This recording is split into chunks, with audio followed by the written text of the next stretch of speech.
Hello, YouTubers and all us happen to watch. Hope you're doing quite well. This right here is Diablo Immortal. I'm going to give you some impressions as best I can without being too distracted by the game.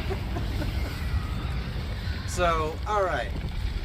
Diablo Immortal in itself is by far one of the more interesting titles releasing by Blizzard to date, because it is obviously a reshell from some other game that got released way back when. However, it has some charming elements that they seem to repackage into this one that actually holds pretty tight.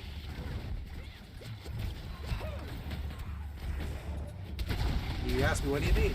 Well, basically the story itself takes in between Diablo 3 and 2, from what I'm assuming, because a lot of characters from 2 are in this game as a cameo. Give it more time.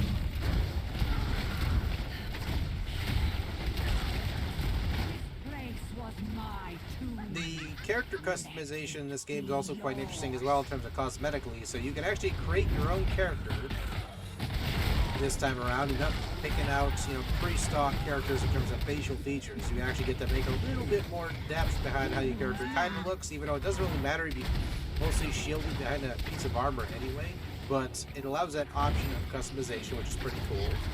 Also, the fact that you can get Necromancer and the Crusader out of the game without paying anything extra is also pretty awesome too. So it feels like a full packaged Diablo 3-like game without you having to paywall anything, which is cool. Now I say paywall because a lot of people were assuming this game's going to be completely paywall because of certain things you might need for armor and customization and all that. But from what I've been seeing from chat, as well as a lot of general players are saying it at period, because again, this is me just coming into the game, level 29, whatever.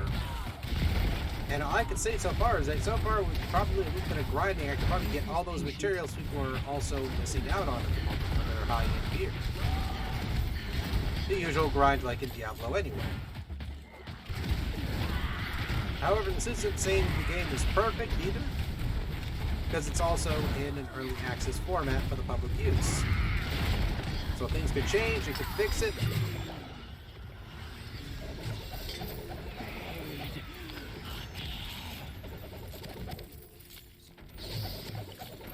But hey, at least we got plenty of loot, right? And that's what people play this game for anyway, is the loot. And that's pretty awesome, as far as I'm concerned. Now, again, I'm playing this through phone, which gives you full access to the touchscreen features. So using touchscreen, ironically, with this is pretty awesome. So you're able to trade out, switch out, and equip certain gear with the touch of a button, which I think is actually one of my favorite features of this, at least on phone. On PC, it runs a hell of a lot better. You get full frames, so it's not locked at 30 frames per second, because my phone itself, it can't quite take the full capabilities of this game. However, it can still, hold a pretty decent tune.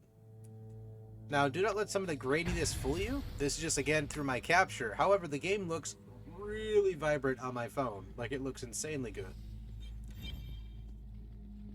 Now, you can see right here, you have a full open world-ish style to it. A little bit of a HUD system, if you will. You can run around, explore, fight enemies, kill enemies, do what you want to do. You have plenty of characters from yesteryear in this also making a cameo back, if you might recognize this maiden right here. And so you basically go around, you can do quests. They do have the usual auto-tracking system for most of the games out there, as you can see. So if I tap this, it'll automatically bring me to where it is I need to go. So if you're a person that's navigationally challenged, it helps you out in that front, but this is something that's not new. Most MMORPGs have been doing this for a hot minute anyway, so it's not like, this is the newest thing since sliced bread. It is a nice feature for those who just simply get lost or have issues navigate too much through phone. Through PC, I never really use this at all. I just use keyboard and mouse, or use a controller when it actually works correctly, because at the moment it's pretty janky on PC. But you do have a lot of great options for that. This game does also feature some actual, as the game promoted there, it is on, of course, PC. So again, if you just want to play this on PC, don't be shy. It actually has features for that. So you can just download it on Battle.net and play it. It looks gorgeous. Now, I am no regard a fanboy of Blizzard, and as well as their current recent actions, but of course I'm trying to keep this video as politically free as possible. In terms of the craftsmanship and work of this game, at least, I could definitely say that the game is really solid. It actually surprised me. It took me by surprise. I was expecting a lot of shortcuts and cuts down the line, but of course this game is based off of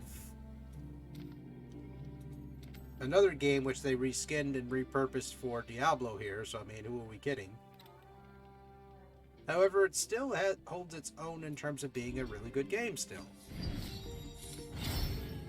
I don't know what the hell that is. They haven't explained that yet. So, basically from here though, you have a overhead world, which of course you can see different people as you can see here. A lot of different people from different walks of life. And this is seamless as well, because you can play this both from PC and the mobile side. So if you wish to carry your progress over to PC, or if you're on the go or you're on vacation or something, you don't have to bring over a big old laptop. You can just simply bring your phone and just bring a controller if you want, or if you're used to or comfortable with using your fingers on the phone, just do so as well.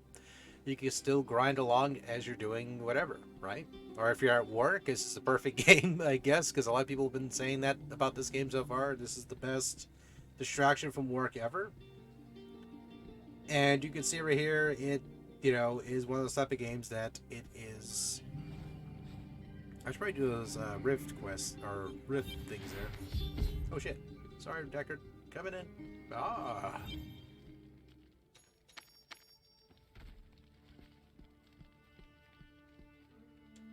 There you are. Come, stay a while. Listen. The two of us have much to discuss, I'm certain. And a majority of the game is fully voiced as well from some of the original voice actors and actresses, which is also pretty awesome as well. Now, I'm going to leave it right here and just kind of go over what I think initially from the rest of the game's perspective in terms of what I got from it overall. Now, it's a great game. It's still, obviously, they're tweaking things here and there, fixing the issues along the way. So if you come across an issue that you personally don't like, I mean, besides you say, I just don't like the game, which is perfectly fine for yourself.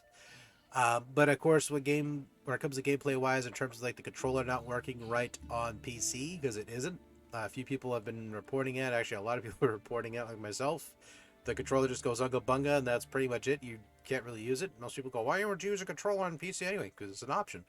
Anyway, so basically you, of course, have those different options available to you, where the keyboard and mouse works really solid. It works out of the box with that. If you try using a controller, if you're more comfortable with a controller, if you're trying to use a Steam Deck with this, it's going to have a little bit of issue because it's just acting weird. But if you're plugging your mouse and keyboard into the Steam Deck, you're probably going to be fine. So there's no issue there. This game overall does handle incredibly well on phone. It handles really good on PC. You get full frames, 120 frames per second, I believe, on the PC side. I only stick it to 60 frames because, again, I don't really notice the difference too much. And plus, my computer probably thank me for sticking to 60 frames anyway, because my monitor is only up to 60. So, other than that, I gotta definitely say the game does surpass my expectations overall. I thought it was a pretty cool experience, even starting it up and trying it out. The tutorial wasn't too bothersome. It was, there's not too much of a spam of saying, hey, you gotta go and, you gotta get this, you have to buy this here, you have to buy this here. It doesn't spam you with that. You log into the game, you maybe get one message, but that's it. It says welcome, or it tells you have some stuff you can collect for free from the shop, and you just go about your day. The game doesn't feel like I need to go to the shop and buy anything either. Besides, of course, you see the sword and shield here, which I got for 99 cents. So it's really just 99 cents, and I thought it was cool. So I grabbed it. It was compulsive buy. Touch my nipples. So basically, from that point forward, it was like you really didn't really need anything from the game. There's only cosmetics I've seen that's, for the most part, that they're trying to sling at you. And that's something very similar to Warframe and many other games who actually have a good quality control in terms of what they're trying to make you buy to help support the game. This, of course, is not a bad thing either. Cosmetics don't change the world in this game. There's no stats I've seen at all whatsoever for any of the cosmetics you equipped in this game besides the regular armor. But that's it, really. It just sticks out as being a game that's actually pretty good and can be a great candidate for people to enjoy while they're on the go, while they're going, out and about. If you're at a party with somebody and they're just bored out of their head because the party isn't that good, you could sit down with Deckard Cain there. You can stay a while. You can listen to his story about the Soul Stones here, or the World Stones, excuse me. Thinking a totally different thing there. And you, of course, can enjoy the game as it is. You have great options in terms of how you want to play it. You can use the touchscreen on the phone or tablet, or you can, of course, just use a controller like I'm using here currently with the mobile side. Now, the PC side has the option for controller, and as well as just uses straight up keyboard and mouse. From what I've been told, it uses AWSD perfectly fine, which is great. So that is, of course, a grand slam win in my book in terms of those fans who just prefer using keyboard and mouse on a PC. Makes sense.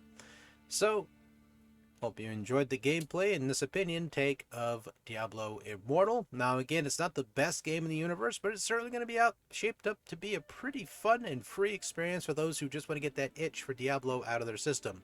It's not going to carry through in terms of like you having a robust skill system where you can customize and buff your character the way you want, but it will definitely do something in terms of filling in that itch of just having a fun beat 'em up and collect loot kind of game. But anywho, that is me, and that is you. Take care. I'll see you next time.